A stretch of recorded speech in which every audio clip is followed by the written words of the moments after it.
Welcome to the wonderful world of Chapter 4. Long time no see. What can I say? Chapter 4 is about the phases of group development.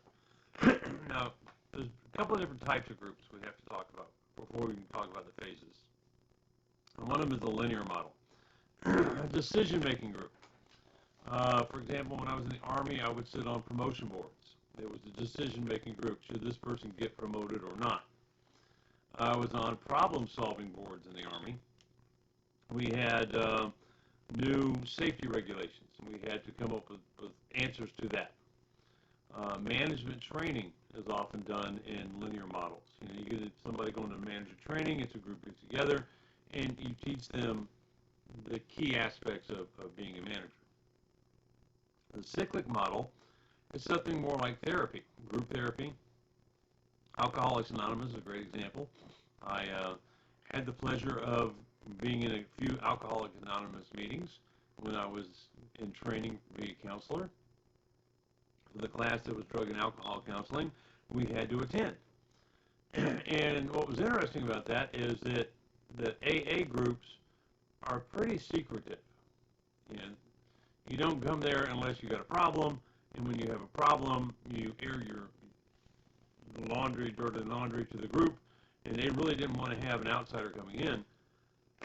But I convinced them to allow me to join their group. Self-awareness groups are another form of a cyclic model. Non-sequential models are task-related. You might be working for a company that puts you in a group to discuss diversity issues. And the thing is it's task-related. Do this. Get this done.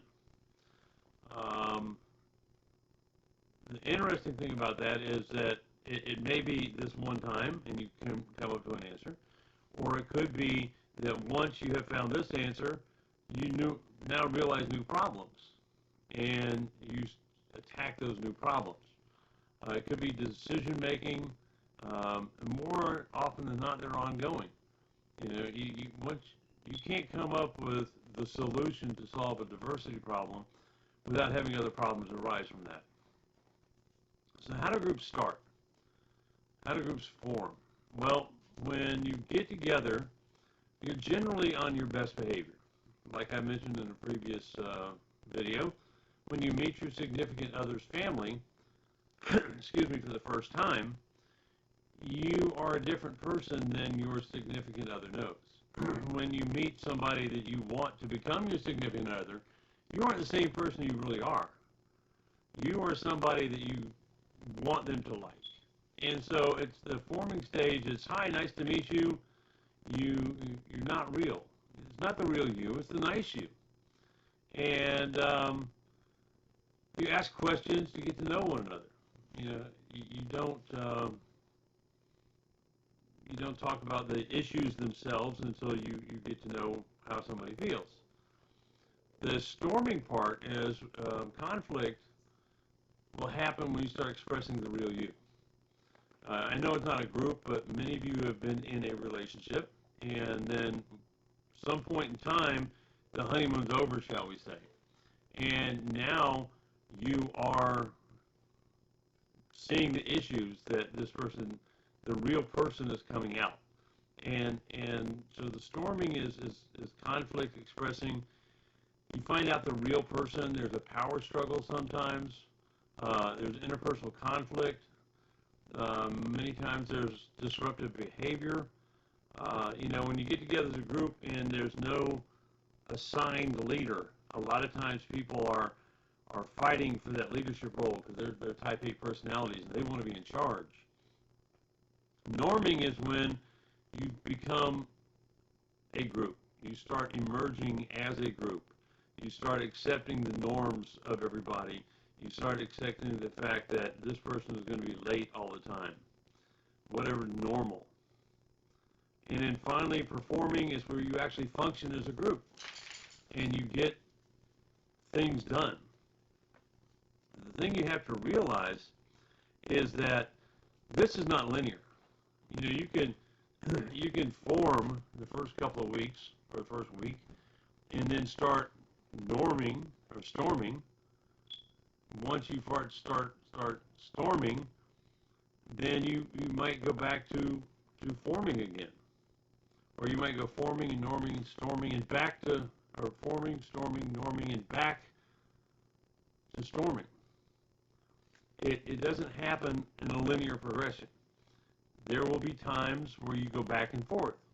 You may get to the performing function, and all of a sudden, somebody that has been quiet the whole time and just going by, fine, whatever, all of a sudden they might have developed a passion for something that y'all are talking about, and it might go all the way back to the storming phase. So once you go through these steps and you start performing, then you need to define the problem. What are we actually going to look at? You know, dig into you identify the real source of the problem. A lot of times you're gonna see something and immediately try to fix this. I'm gonna fix it. I'm gonna fix it. But it's a symptom. It's not what's causing the problem. It's something that is a result of the problem. And you can't fix the problem until you find out what it is. Once you start this process, you need to do a couple of things. Once you identify the real problem, this is our problem, this is what we're going to do. You need to generate as many possible solutions to the problem that you can. Don't edit it, just get them all out there. You know, that's the brainstorming stuff I was talking about last chapter, I believe, or chapter 2, I think it was. Get all the answers out there. Do this, do this, do this, do this, and then evaluate the solutions. And when you're evaluating the solutions, don't be judging one another. You know, that was Vern's idea. He's stupid. That's not going to help. You have to evaluate the solutions, not based on your personal feelings for somebody else. You have to evaluate the solutions. Are they going to fix the problem? And finally, create a plan and don't use abstract terms. If your plan is going to be parking on campus is what the problem is. And the solutions are you can stop freshmen from driving, you can open it up to everybody, you can, if somebody commutes, they have priority parking. If somebody lives in dorm, they have to leave their car over there.